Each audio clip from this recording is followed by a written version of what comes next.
MBBS in hemolytic anemia. একটা hemolytic anemia peripheral marks আমরা কি দেখবো?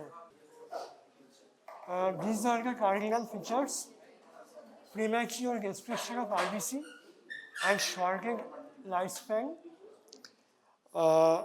This hemolysis can be of two types. দু রকমের হতে পারে, একটা হলো intravascular hemolysis আর একটা হলো extravascular hemolysis.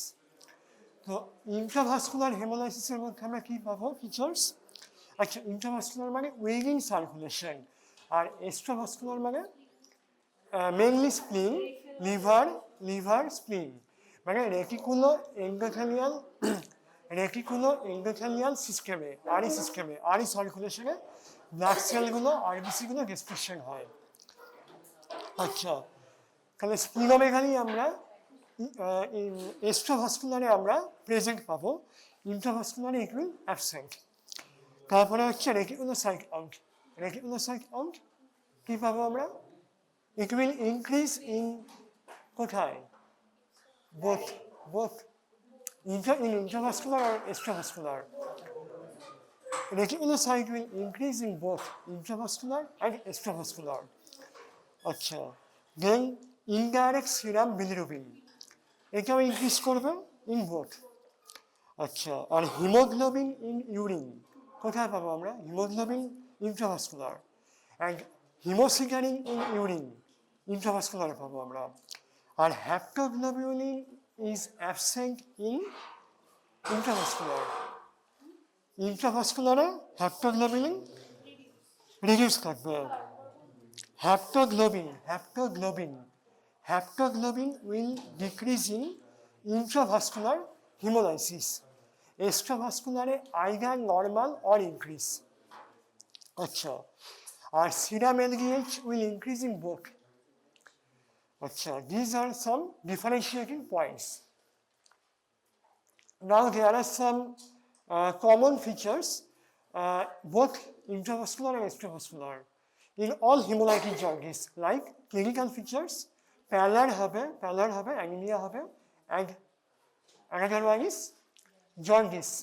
This jaundice will be mild. Our enlarged spleen will occur in extravascular hemolysis. Now, these are some name of intravascular hemolysis. Intravascular cause: Weighing red cell, we can divide it like this: Weighing red cell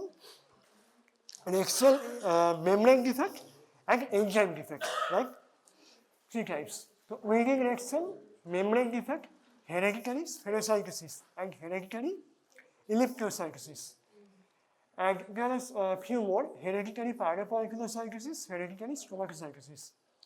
Then enzyme defect, disease-free deficiency and pyruvate kinase deficiency. And hemoglobin defect, thalassemia, sickle cell anemia, and unstable hemoglobin. Now, outside red cell, autoimmune, warm, cold, transmission reaction, drug associated. Non-immune, hypersplenism, fragmentation syndrome. There are a few names. Among that, important for you is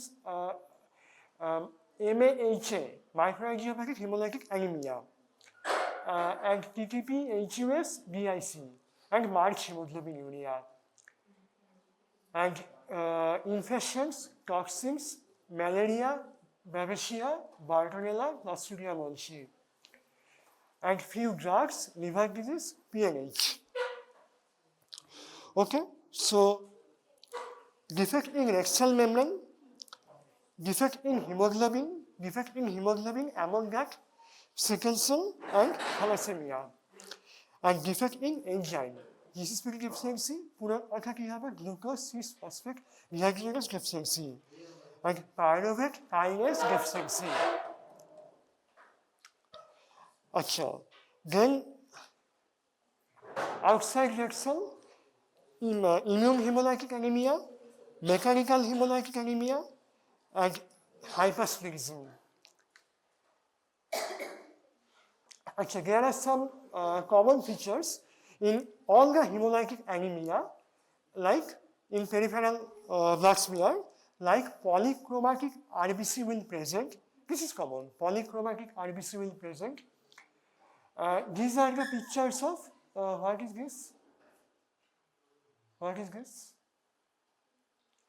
Normoblast. Normoblast মানে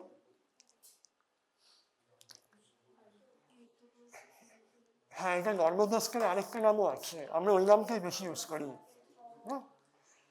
NRBC, nucleated RBC, nucleated RBC. আমরা peripheral blood স্মিয়ারে যখন আমরা report করি, আমরা এনআরবিসিটাই বেশি লিখি। আমরা normoblast we rarely use in our report. Okay, আচ্ছা, some common features in all hemolytic anemia.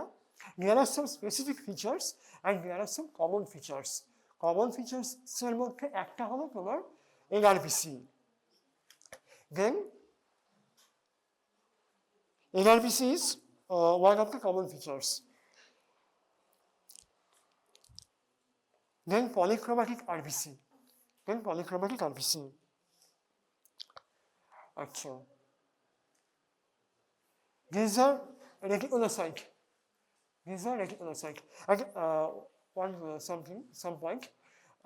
In hemolytic anemia, RTW, you know all.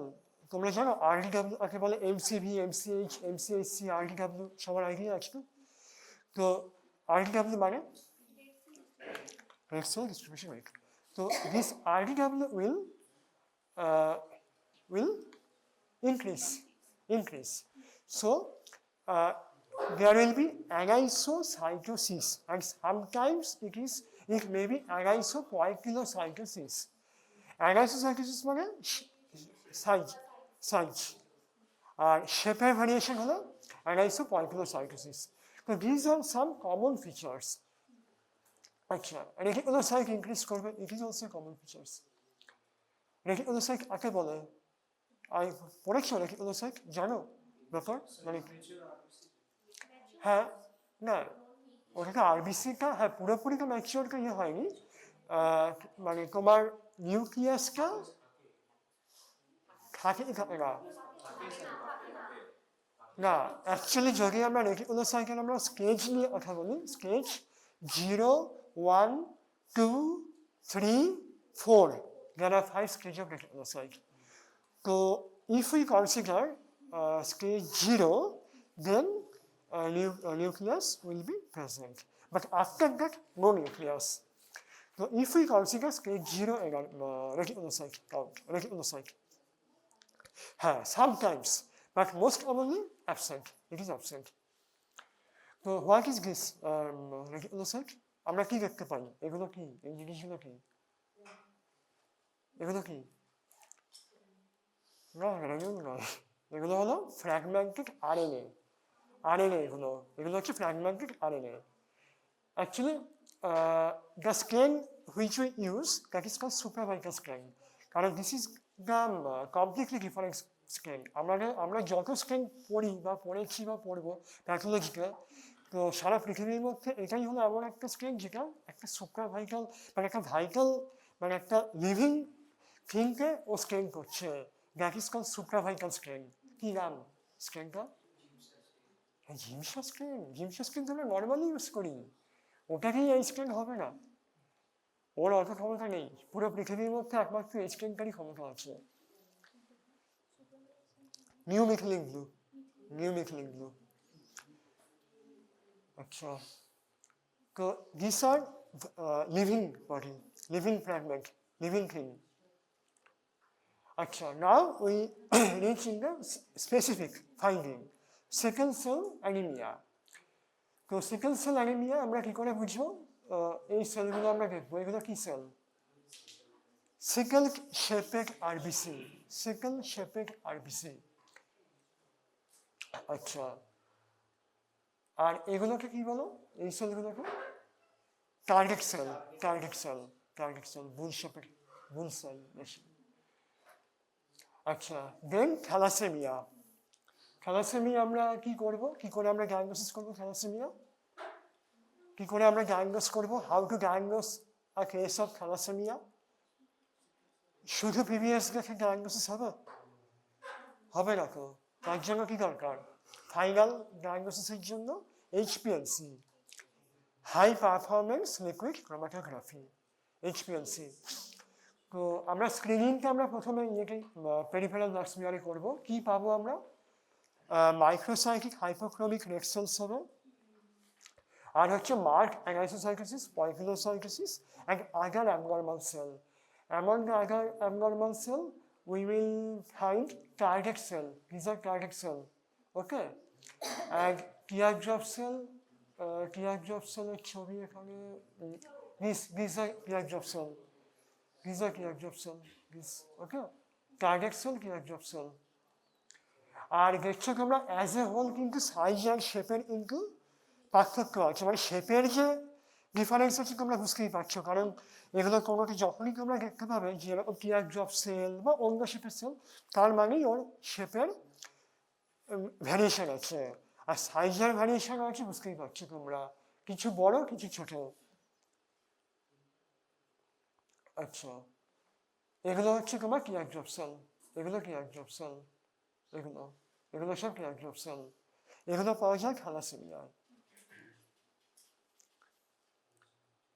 আচ্ছা, এরপর হচ্ছে হেরেডিটারি স্পেনোসাইটোসিস। কি পাবো? পলিক্রোমাসিয়া, ওই যে বললাম পলিক্রোম্যাটিক রেড সেল, পলিক্রোম্যাটিক আরবিসি, এগুলো হচ্ছে পলিক্রোম্যাটিক আরবিসি। আর স্পেনোসাইট কাকে বলে? স্পেনোসাইট কেমন হবে? Normal, what is the difference between normal RBC and স্পেনোসাইট?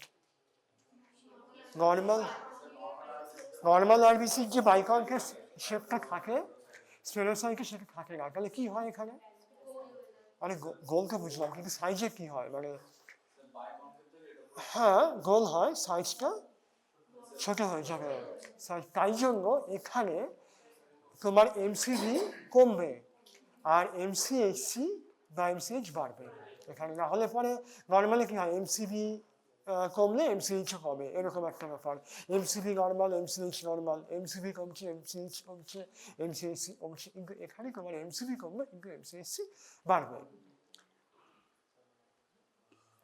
এই যে স্মল আরবিসি, এগুলো হলো সব স্পেনোসাইট। সেন্ট্রাল যে প্যালেট সেটা পুরো লস্ট হয়ে গেছে। আচ্ছা, এটা হচ্ছে তোমার জিসিসপিক ডেফিসিয়েন্সি। কি করে বুঝবো? এগুলো কি cell? Very good, bite cell. এগুলো হচ্ছে বাইক সেল, এগুলো বাইক সেল। তাহলে বাইক সেল থাকলে সেটা জিসিসপিক ডেফিসিয়েন্সি।